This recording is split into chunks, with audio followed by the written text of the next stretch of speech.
In the heart of the Mediterranean, there's a dish that defines the taste of Lebanon.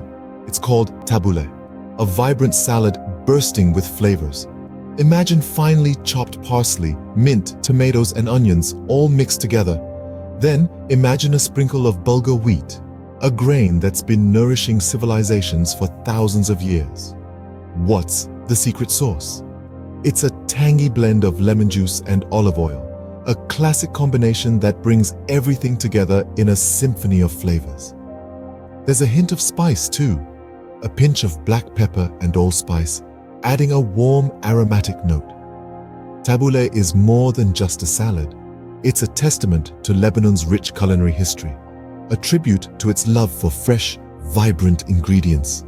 Every bite is a journey, a taste of Lebanon in the palm of your hand. Remember, good food isn't just about taste, it's about the stories it tells, the cultures it represents. And tabbouleh? It's a story of Lebanon, served on a plate. So the next time you're craving something fresh and exciting, try tabbouleh, the taste of Lebanon.